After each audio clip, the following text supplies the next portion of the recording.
It was a hate crime against, obviously, the immediate victims, but it was a hate crime against our entire Asian and Pacific Islander communities.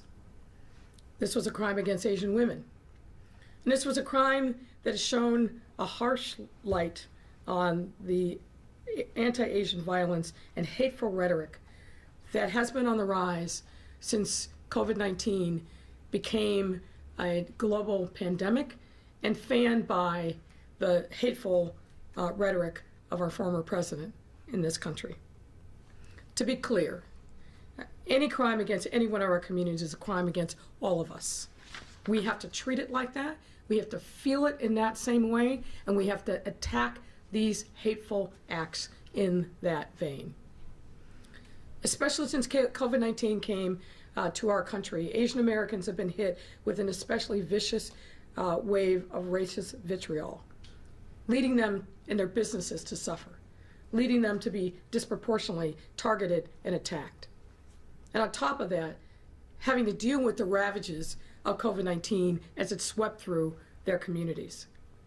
We have to be better than this in our city, in our state, our country. And in Chicago, we can't ever give hate any opportunity to take root. So to our Asian and Pacific Islander communities here in Chicago, I want you to know that I and we stand with you. We will be united in supporting your communities. And I will continue to do everything in my power to protect you.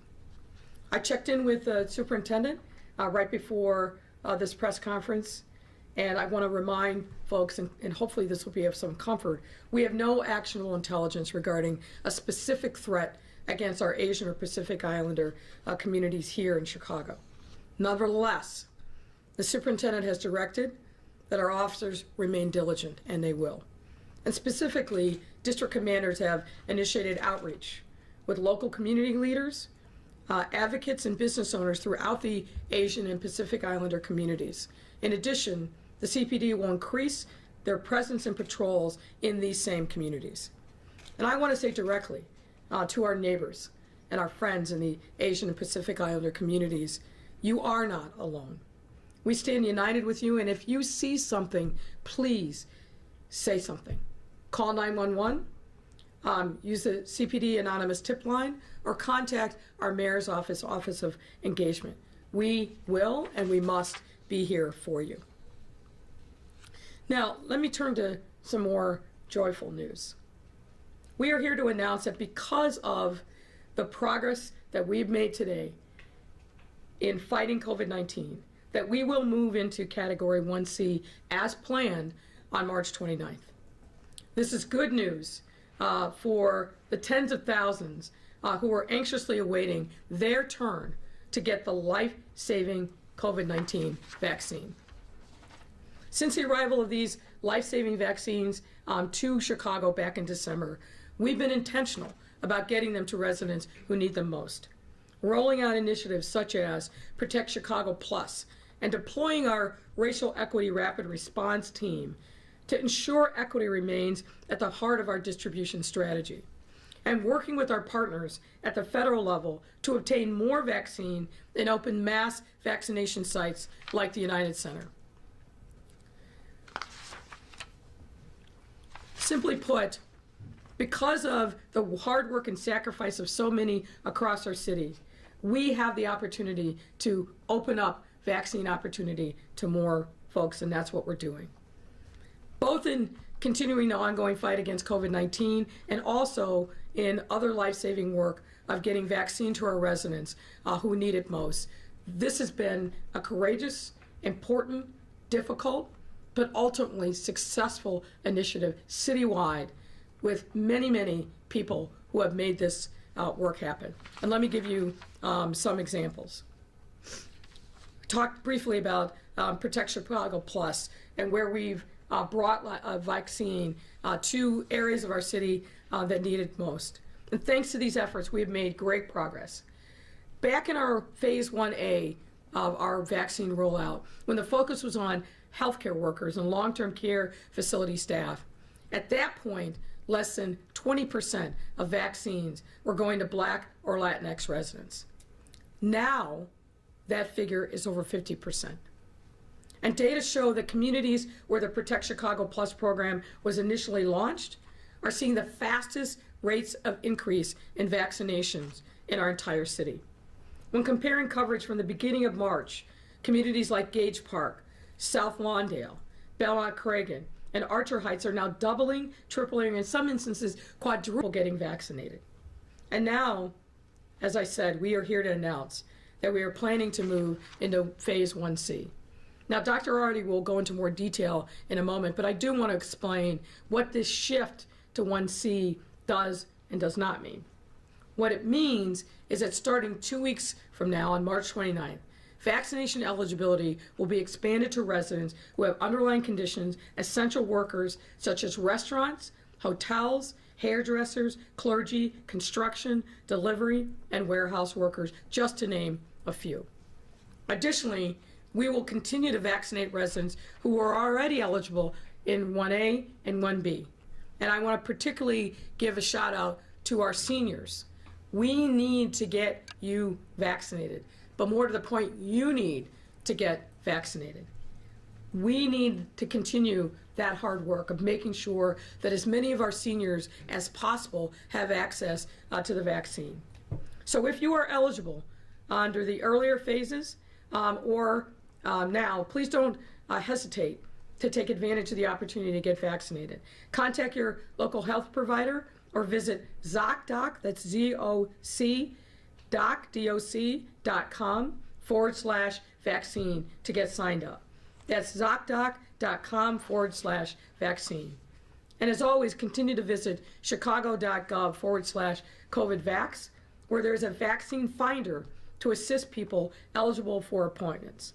Additionally, if you know someone who is eligible under these phases, please do everything you can to help them get signed up and get them vaccinated.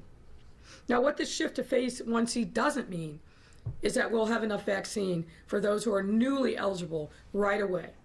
We are optimistic that we will continue to see a steady flow of vaccine in March, that April will even look better, but we want to make sure that we manage folks' expectations. It will take us some time because of the limited supply that we are still getting. But hope is on the way. We are expecting to receive more vaccine over the course of this next phase, and that will and that all those who are newly eligible under 1C will be able to get and make a vaccine appointment in either April or May. This shift doesn't mean that we should stop doing what we know has worked throughout this pandemic. Let me remind folks, you got to wear a face covering when you go out. It's critically important, the most important tool that we have to help prevent the spread of the virus. It means you also have to continue social distancing, not gathering in large groups, wash your hands frequently, and continue to wear a mask, and avoid all non-essential travel. I just want to share with you one last thing before I ask Dr. Arty to come to the podium. I started my day today at the United Center, at the mass vaccination site there, and I got a complete tour as folks that were moving in to get their appointments. And I have to say it was an absolute wonderful thing to see. Of course, because it's St. Patrick's Day, the Shannon Rovers were there to serenade folks as they came through the line. And whether you were in a wheelchair or whether you were able to walk on your own volition, people were moving through this facility in record time, but without any issues. And spontaneously, people came up to me after they had received their vaccination to compliment the team of folks that were there on how efficient it was, how they were pleased to get the vaccine, and that being there at the United Center site was easy and painless for them. And that's to the credit of many, many people, and I've said this before, but I think it bears repeating. First and foremost, we have to thank the federal administration, the Biden administration, for recognizing the importance of these kind of sites and placing an emphasis on equity.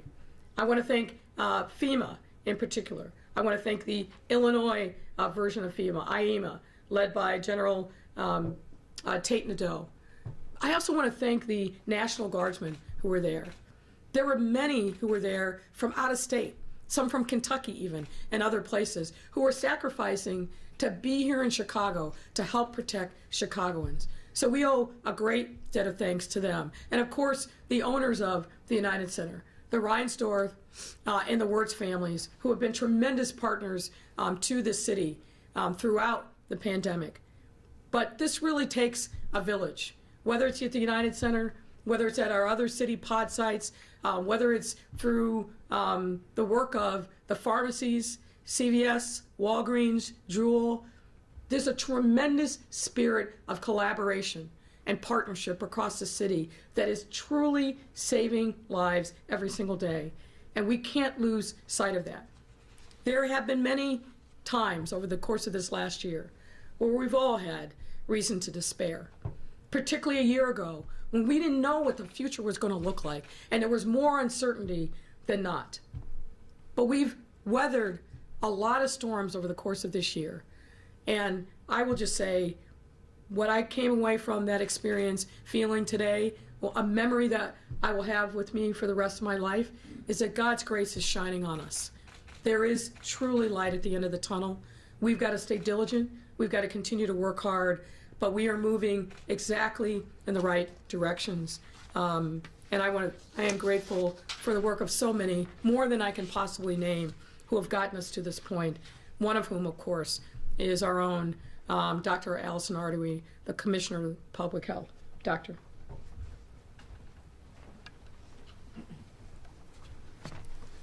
Thank you very much, Mayor. So we are 12 weeks into our vaccination campaign in the United States and here in Chicago. 12 weeks and 1 day ago is when the first vaccine was administered at the Loretto Hospital here in Chicago. And in 12 weeks, more than 110 million COVID vaccinations have already been given across the United States. Here in Chicago, we'll cross the 1 million mark in about a week. And the data couldn't be better when we look at how these vaccines have performed from a safety standpoint, from an efficacy standpoint. The fact that we can be standing here in March already talking about an expansion that will make most Chicagoans, many Chicagoans, eligible for COVID vaccine is really a tribute to scientists around the world and around this country that worked to bring a vaccine, a safe vaccine, in record time. Approximately 1 in 5 Chicago residents has now gotten at least a first dose of vaccine. If you limit it to adults, we're at nearly 1 in 4 Chicago residents has gotten at least a first dose. And where we look at Chicagoans over the age of 65, we're at nearly 1 in 2, about half. And although that is great progress, particularly as you heard the mayor say, folks over 65, we're not done yet. And our priority before we move into 1C on March 29th is to keep getting our seniors vaccinated. So let's take a quick look back. For approximately the first 6 weeks of vaccination, from late December into January, we were in phase 1A, focused on healthcare workers and long-term care residents. Chicago was getting less than 5,000 COVID vaccine first doses every day to stretch across the entire city. As vaccine confidence has grown and vaccine supply has grown, everyone who is eligible in 1A has now had repeated opportunities, and we estimate that approximately 70 to 75% of the people who are eligible in 1A have now gotten at least a first dose of vaccine. In late January, we opened up to phase 1B, which means that in February and in March, we've been focused on vaccinating people 65 and older and frontline essential workers, with a particular focus on getting vaccine into the hardest hit settings and communities. We've also continued to vaccinate the people who became eligible in 1A, and we have successfully made second doses available on time to every Chicago resident who has gotten a first dose of vaccine. We have continued to use every dose of vaccine that we have received with no vaccine going to waste. We've hit every benchmark on efficiency, putting more than 95% of our vaccine into arms within 7 days of receipt. And importantly, vaccine supply has continued to increase, so that besides what the city is directly receiving, which is up to between 9,000 and 10,000 first doses per day now. There are also direct federal allocations that are coming to pharmacies and to sites like the United Center. And so we're now getting more than twice as much vaccine as we were getting in phase 1A. It's still not enough to meet demand, but it is a major improvement. And that means by the end of March, we will have been able to offer vaccinations to enough of the 1B group to, as the mayor said, move to vaccination phase 1C on March 29th. This marks a major increase in eligibility, and that means that in April and May, we will be focused on vaccinating people with underlying conditions and essential workers, especially those who can't work from home. But we're going to keep our focus on anybody who didn't get the vaccine yet in 1A or 1B and continue to make sure that where people are getting a 2-dose vaccine series, they get that on time. 1C will include Chicagoans with underlying conditions that put them at increased risk for severe COVID outcomes. It also includes other essential workers with a focus on those who can't work from home. So as you heard, that includes warehouse and delivery workers, restaurant and hotel workers, people who cut hair and do nails, construction, retail workers, and people who work in shelter and housing. We'll be providing a detailed list, both of underlying conditions and of the essential jobs on chi.gov/COVIDVax.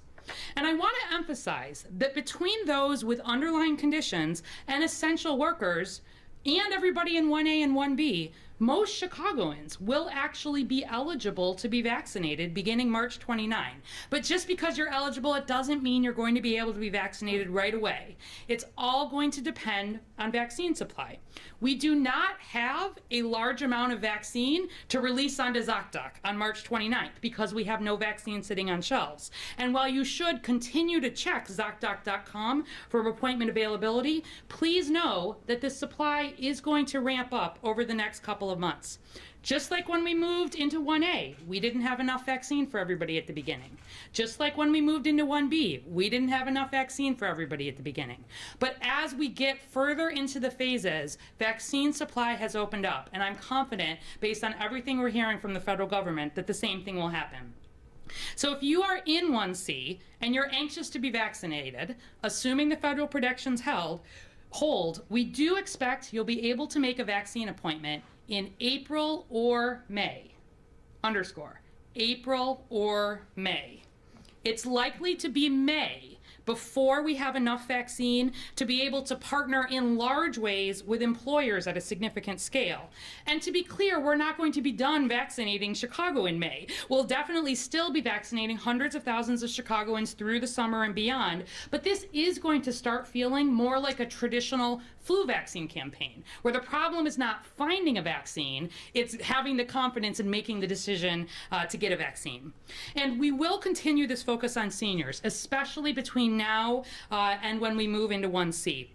If you know any Chicago resident who is 65 or older who has not been vaccinated, you can also please help them call 312-746-4835. We have more than 200 contact tracers standing by. They're not as busy right now because our COVID cases are under good control. So some of them are working at the pods and 200 of them are taking appointments, and they've booked more than 17,000 appointments by phone just in the last few days, many for seniors. I want to thank those folks, and again, please, we want to get our seniors as heavily vaccinated as we can. Our focus in Protect Chicago on prioritizing vaccines to the settings where COVID is hit hardest has paid off, as we brought vaccine to long-term care facilities and homeless shelters and senior independent living facilities, which we will have brought strike teams mobile vaccinations to every independent senior living facility by the end of March. We've already prioritized vaccine for our first responders, CTA employees, grocery store employees, child care workers, manufacturing settings, or more. And then obviously through Protect Chicago Plus, we've gotten vaccine to the communities hit hardest by COVID. And so over these last 12 weeks, the good news has not just been about vaccination numbers coming up. It's been about this drop in COVID cases, this drop in COVID positivity. And although a lot of that is because thank you to every one of you who has continued, and we need you to continue to do the things that protect us all. It also is because we've managed to get vaccine to the settings that are most driving our outbreak. And over the last month, I'm thrilled to say not only are our numbers lower, we've essentially erased the racial and ethnic inequities in COVID case rates and deaths that have plagued COVID since the beginning. Getting vaccine first to the highest risk settings has the biggest impact in driving down case rates. It helps protect every one of us from the emergence of variants, and it moves us closer to reopening and getting back to normal. And so the last thing, as we look ahead beyond that, we had previously projected being able to move to phase 2, which means all adults at the end of May, with a focus on getting those folks vaccinated in June and July. I was honestly surprised to hear President Biden call for eligibility for all adults by May 1, since the vaccine supply we've received to date in Chicago would not necessarily support that timeline. But I'm taking it as a sign that the federal government is confident that vaccine supply will ramp up even faster over the spring. And as vaccine supply ramps up, we are more than ready here in Chicago to get it into arms. We have nearly 600 healthcare providers registered, trained, ready, and anxious to vaccinate their patients, most of whom haven't been able to start vaccinating yet because we haven't had supply. We have plans for scaling up more mass vaccination sites. We've just been waiting for vaccine. And we'll keep a continued focus on reaching vulnerable Chicagoans, like those who are homebound or less connected to medical care. Just as we've done every day for more than a year, we will be looking at our data every single day. We'll be adjusting operations where we need to ensure this vaccine reaches across Chicago and gets us past COVID. I want to clarify that beginning March 29th, only Chicago residents will be able to be vaccinated at City of Chicago vaccination sites. We've asked healthcare providers to continue prioritizing vaccination for their existing patients who have the most underlying conditions, so we don't require residency requirements for you to get vaccinated with your regular doctor. When we are doing employer-focused vaccinations, which is likely to be able to begin probably more in earnest in May, we also will not ever require a residency requirement if we're at a site vaccinating.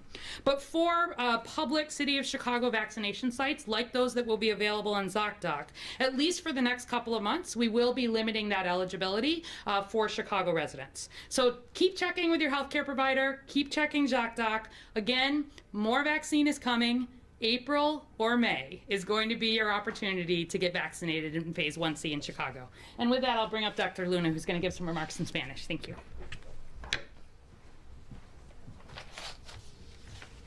Thank you, Mayor. Thank you, Commissioner, Dr. Arwady. Y buenas tardes a todos. Gracias por estar aquí. Yo soy la doctora Geraldine Luna, directora médica del Departamento de Salud Pública de Chicago. Y tengo buenas noticias, pero vamos a empezar con una pequeña reflexión. Esta época el año pasado fue una época particularmente difícil para nuestra ciudad.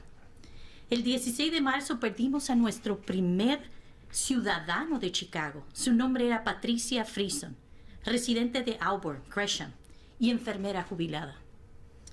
Luego, un día después, el 17 de marzo, nuestras escuelas públicas suspendieron el aprendizaje en persona.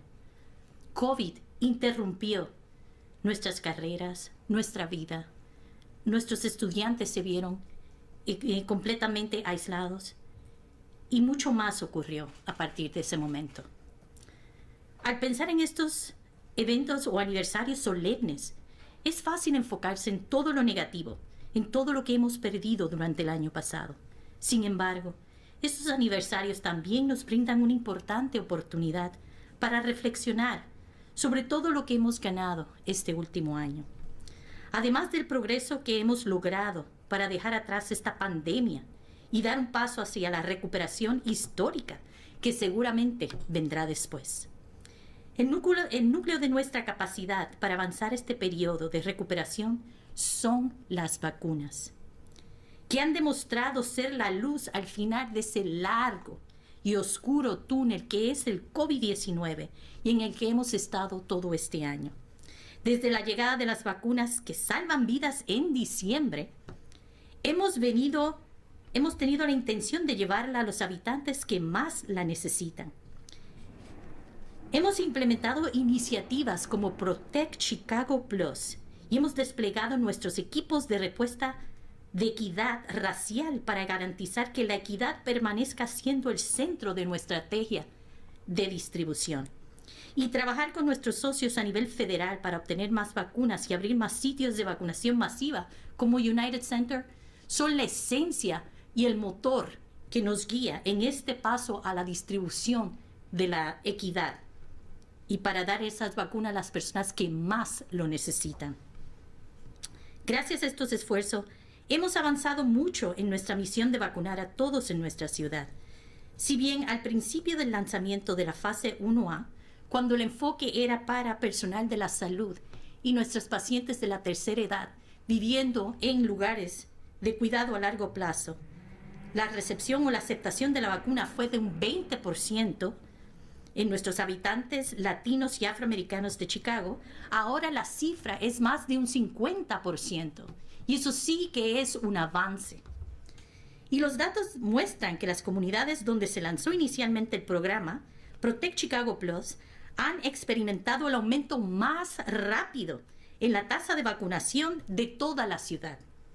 Al comparar la cobertura desde el principio de febrero hasta principios de marzo, comunidades como Gage Park, South Lawndale, Belmont Cragen y Archer Heights están viendo duplicar, triplicar y cuatriplicar la tasa de personas vacunadas. Y ahora estamos aquí para anunciar que todavía estamos planeando una fase muy importante, nuestra fase 1C, como ya nos explicó nuestra comisionada. Esto significa que a partir de 2 semanas, ya el 29 de marzo, la elegibilidad para la vacuna se ampliará para todos los habitantes que tienen afecciones subyacentes y trabajadores esenciales, como nuestros trabajadores de restaurantes, nuestros trabajadores de hoteles, peluqueras, las personas que hacen uñas, trabajadores de construcción, entrega, almacenes, y también nuestro personal clérigo, o sea, las personas, nuestros líderes de la fe. Además, también continuaremos vacunando a estos habitantes elegibles, o todos los que son elegibles, bajo la fase 1A, que decidan vacunarse, están a tiempo. Y la 1B, seguiremos vacunando a todos esos. Entonces, para visitar y para ver los requisitos y saber si ya le toca su vacuna y que no se pierde esa vacuna que salva vidas, por favor, visite zocdoc.com, zocdoc.com/vaccine en inglés, pero en español VACCI_NE. Y ahí se puede suscribir y recibir una cita para vacunarse. Como siempre, continúe visitando también chicago.gov/COVIDVAX para que encuentre el buscador de vacunas y ver si ya es elegible y ver qué centros están cerca. Si conoce a alguien que sea elegible en estas fases y que no se ha vacunado, por favor ayude a esas personas a inscribirse y vacunarse.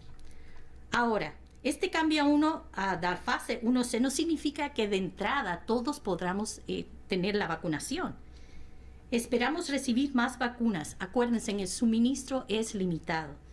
Pero en el transcurso de estos meses, especialmente ya para abril y mayo, vendrán nuestras vacunas, o por lo menos así se nos ha prometido, y estamos muy positivos que ese sea el caso, y ya podremos vacunar a todo mundo que cae en la fase 1C. En este momento, aproximadamente 1 de cada 5 habitantes de Chicago ha recibido por lo menos su primera dosis de la vacuna.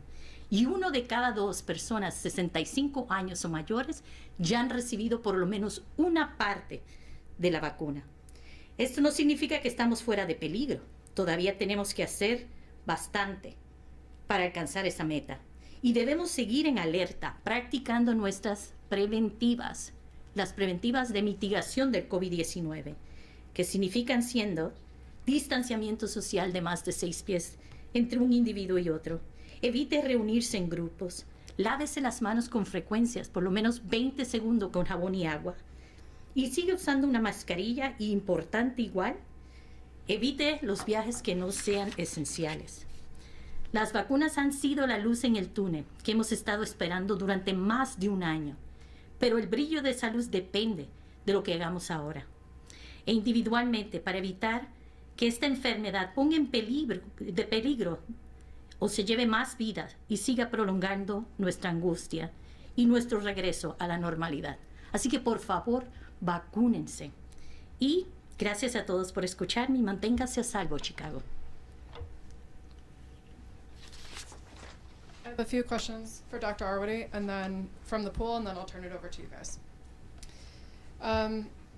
Dr. A, Alice Yin from the Tribune wants to know if Chicago's list of underlying health conditions for Phase 1C is basically the same as IDPH's except smokers.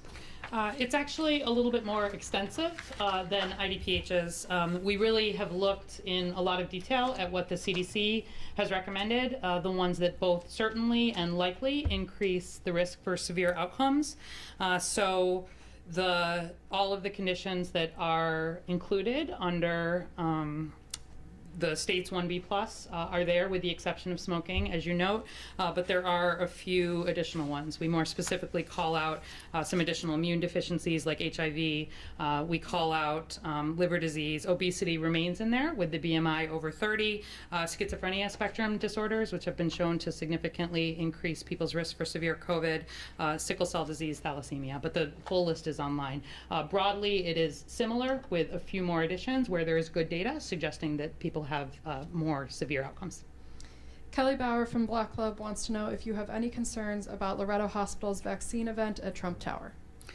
So Loretto Hospital obviously has been a major partner of ours all along. It's where we launched our vaccination campaign at the beginning, and they have done a lot of really excellent work vaccinating people, particularly in, on the west side and in the Austin neighborhood.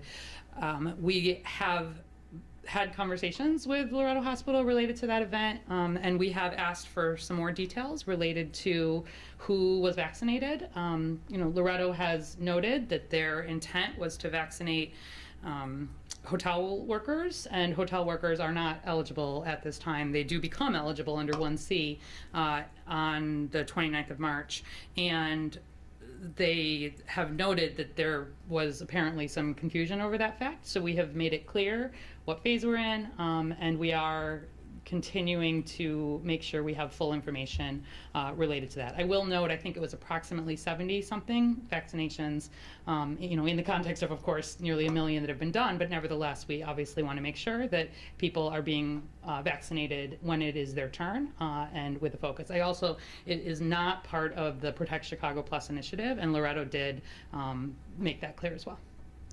Ryan Burrow from WGN Radio wants to know how Indiana is able to accelerate their distribution to those 45 and older.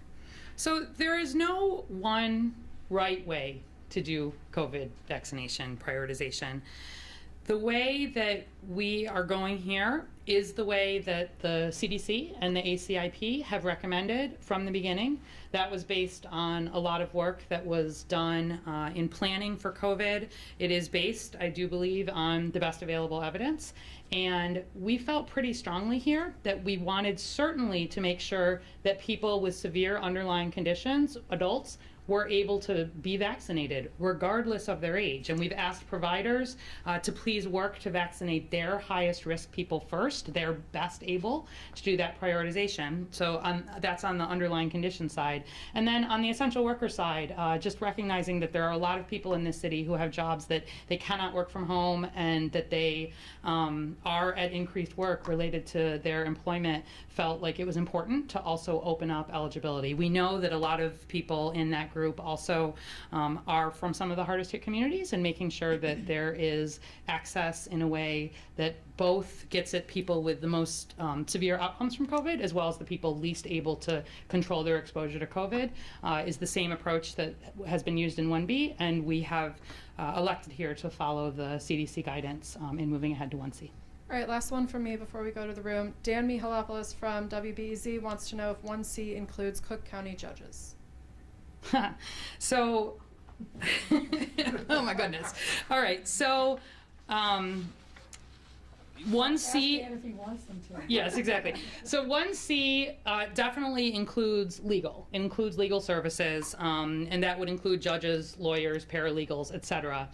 We have been in separate conversations with Cook County specifically, and I know that there are plans related to making sure that people who are doing legal services, who are employees of Cook County, are being vaccinated. It's a little bit in the weeds, but broadly speaking, yes, people who work in the legal system are in phase 1C, and again, there's more details online. Okay, I think we're going to start with Nicole. Thank you.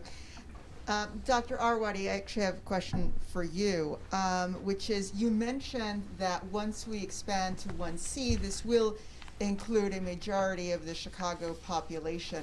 Do you have exact numbers on that? What does 1C look like in terms of the percentage of folks in Chicago? Yeah, so there's a lot of overlap between people who have underlying conditions and people who are in these essential worker categories. And so it does become challenging to get very specific numbers on that. You know, we had already estimated with the state's 1B plus that is more than 900,000, probably close to 1 million people. And it probably does add, our epidemiologists are estimating maybe another 300,000, something in that phase, in that range. It is a lot of people, like no doubt about it. But it is the move that we are making to continue to have some prioritization above the general population still. This is not your healthy college student. This is not your person who does not have a significant increased risk, who can work from home. We did want to continue to have some prioritization while making this available both for people with underlying conditions and there. So it is, between 1A, 1B, and 1C, it is the majority, but not all, of Chicago's population. And just one more question, not to jump the gun on this, but you did talk about it briefly on your Facebook Live yesterday, which was opening up to the general population, which of course is phase 2. And originally, I guess the estimate was the end of May. And you were saying that it's possible this could be done even earlier in May. Yeah, so if you'll recall, what we laid out all the way at the beginning of December was a best estimate in terms of what we were assuming we would see related to vaccine supply. I actually think we did a pretty good job guessing there. We guessed sort of March 29th would be approximately when we would be ready. We guessed, end of January, 1A to 1B, end of March, 1B into 1C, and then we had assumed end of May, really, to go from 1C into 2. This is really in response to what President Biden said, where he was calling on all jurisdictions to have vaccine eligibility for all Americans by May 1st. I would be thrilled to be able to do that. I anticipate that we would be able to do that, but I want to make sure that we see the vaccine supply. And certainly, they seem very confident that the vaccine supply will ramp up even more. There's a couple of vaccines that are still may come to fruition, like through the FDA in April and May. That would be the AstraZeneca and the Novavax. And so certainly if you have additional vaccines in your pool, that would dramatically increase our ability to vaccinate more people quickly. So there are still a few unknowns. But yes, I think we are expecting, based on what the federal government has said, that in the same way we're moving to March 29th for 1C, I think if things are on track the way they're expecting, probably May 1, we would be able to move ahead to everybody, but we're going to just be sure that we actually have the vaccine to be able to do that. I wanted to come back to the Loretto event. Do events like that damage the transparency and the equity that you've worked so hard to establish up to this point? Were you disappointed to hear about that? Of course I was disappointed to hear about it. As Dr. already said, Loretto has been a tremendous partner with the city and really not only making sure that its entire, I think they were 90+% of their staff have been vaccinated, which is a tremendous record, but also being an incredible partner on the near west side. I think they've owned responsibility for this. They know it was a mistake. I've asked Dr. Arwady to dig deeper to make sure that to quote a phrase, to trust but verify, to make sure that what they told us, the COO who decided to host this event, that it was limited to hotel workers and not some other circumstances, but they recognize that this is a mistake and absolutely can never be repeated, and it's a cautionary tale for any other provider. We have a finite amount of vaccine in the city. We've been really, really careful to make sure that we're using it in a way that prioritizes the most vulnerable people who are most at risk and the most that's at risk of spreading it. We're not going to do what we've seen in other parts of the country, just have a free-for-all. So this is one event. I don't think it overall affects the hard work that we put in to make sure that this is a distribution process that really begins and ends with equity, but we just can't have something like this happen again. Mayor, Dr. Arwady, what happens if supply isn't what you think it will be? There are people who would like to get a vaccine now, but they still can't. We've done half of people 65 and older. You say, so what happens on the 29th if even the people in this room presumably would be eligible under the increased eligibility? Who gets priority? Would we be able to sign up over the person 65 years old who hasn't gotten the vaccine? Well, I'll start and then I'll invite Dr. Arwady into the conversation. As we said, we're going to continue to prioritize those people in 1A and 1B as we open up to 1C. We are moving in this direction not in a vacuum. We're moving in this direction because of the progress that we've made, but also because of the frequent conversation that we're having with the Biden administration's top leadership that is running point on all things related to vaccines and the COVID response in general, and based upon what they're telling us the supply is going to look like. So we're not doing this on our own. We're doing this based upon a lot of conversations and a lot of predictions about what the supply is going to look like. And even then, as hopefully you have figured out, we're very conservative in our approach because we don't want to overpromise and underdeliver. That's a disaster, and you've seen that happen in other parts of the country. That's not what we want to have happen here in Chicago. Doctor, I don't know if you have more to add to that. Yeah, I would just underscore that you heard both of us say we're opening March 29th, but we're really talking about people being able to be vaccinated in April or May. And a lot of folks are going to be vaccinated in May, realistically. And that's not different than 1A, that's not different than 1B, but my concern, as we open is that, right, people will think magically there is a huge supply that starts March 29th, and there isn't. But we will have received by that point enough vaccine to have gotten through, the very large majority, around 3/4 of the people who would have been eligible in 1B. We know we've been vaccinating non-Chicago residents as well, and all signs are looking good in terms of the ability to really ramp up. So I know a lot of people are anxious to be vaccinated, and I also know that April is probably going to feel frustrating for some of them, especially early April. But by late April, and into May, I do think that we will be at a point that is going to start feeling more like a typical flu vaccine. And there are settings around the country that have not done that much more vaccinating than we have, especially small limited settings that are starting to see that supply demand shift, and we are way ahead in terms of having the ability to get vaccine out as it gets here. So I've got no concerns on the planning or the distribution side. It's just, will the vaccine get here? And they're telling us really good news at the federal level, so we're believing it and moving ahead. But again, April, May. Do folks in A and B get to skip people in 1C in line? Yeah, so this is what gets a little bit complicated. What happens, were you thinking about ZocDoc.com, for example, is that, you'll be able to check off your broad eligibility and it will be who's able to make an appointment.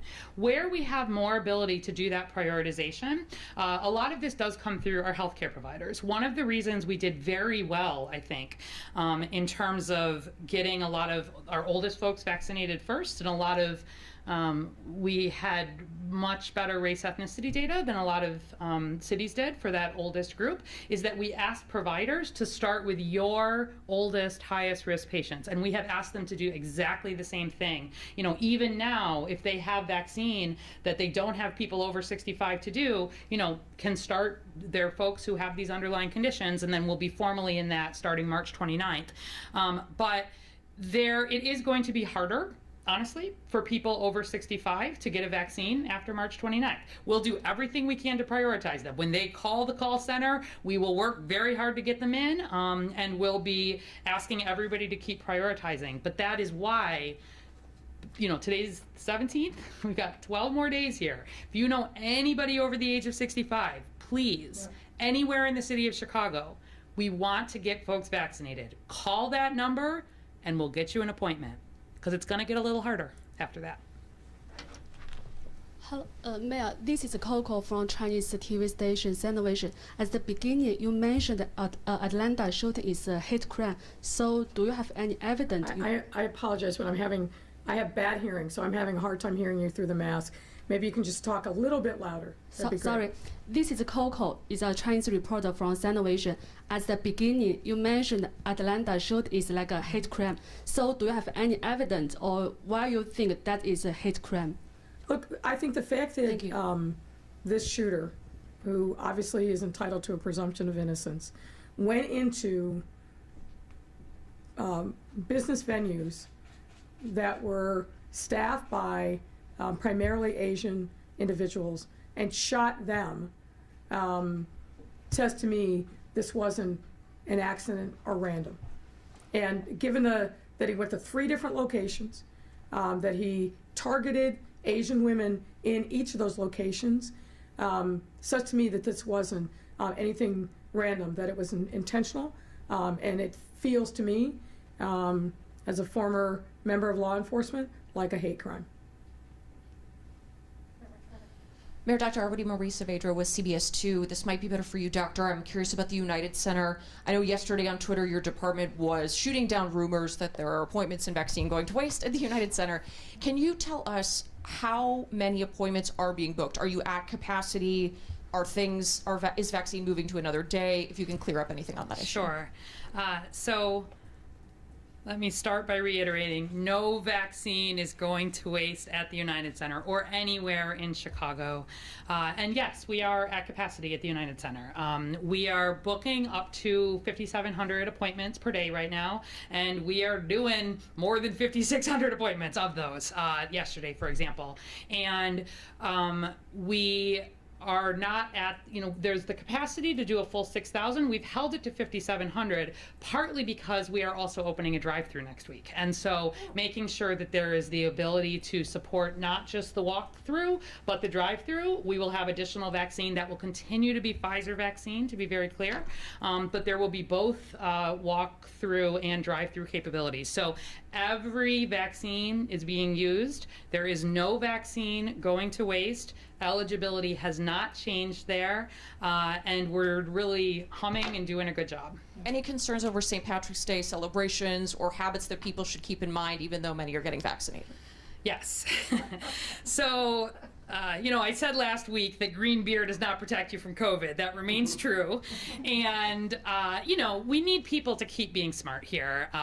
We are very pleased with the progress we've made on vaccination, but still, just over 10% of people have gotten both of those doses, and you've got to be 2 weeks post your second dose of vaccine before you're considered fully vaccinated. And regardless, we can't have people out. We're not at a point from our COVID numbers where we're ready to think that COVID is over. And so, we, and the Business Affairs and Consumer Protection folks, were out over the weekend. Really want to thank people, at restaurants and bars who are doing a good job of making sure that the COVID restrictions that are in place, just to keep people safe, just to keep us moving forward. All we want to do is to continue to cautiously reopen, remain in place. So, I'm wearing my green, but I'm not doing any St. Patrick's Day celebrating myself. And I think recognizing that we've had a different St. Patrick's Day, there's still some river dyeing, still some things that we were doing to celebrate, but we are not, to be very clear, in the middle of March, ready to be having large gatherings and thinking that COVID is behind us.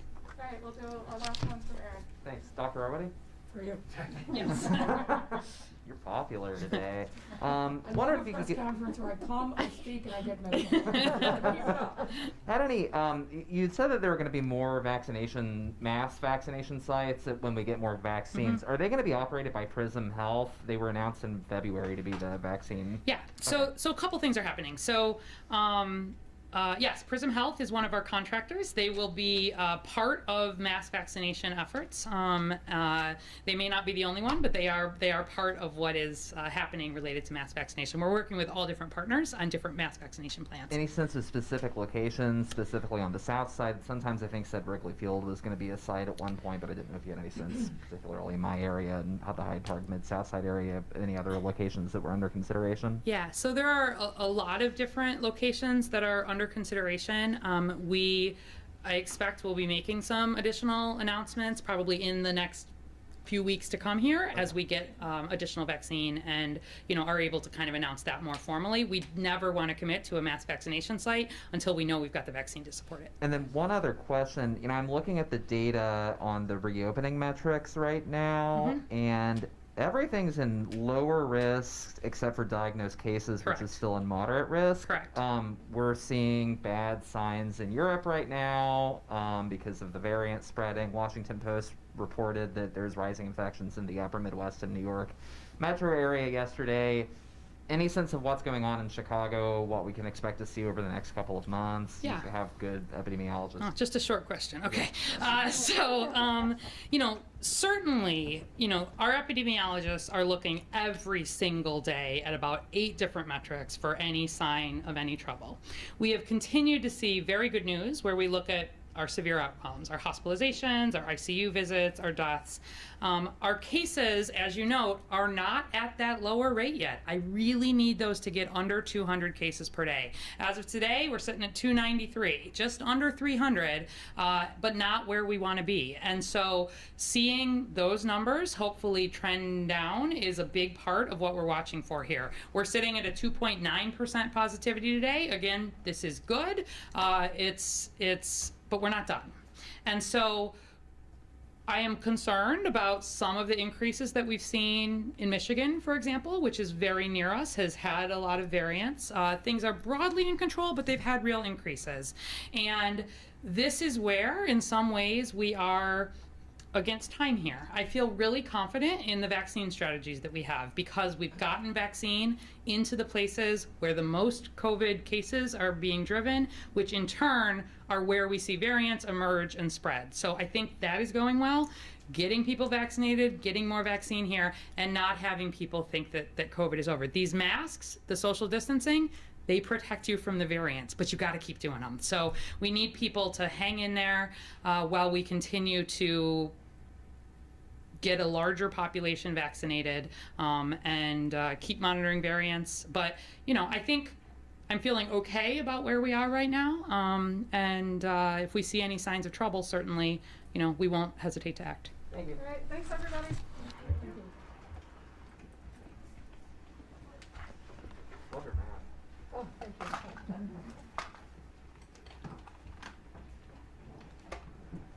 You're upside down. It's okay. You need a Spanish.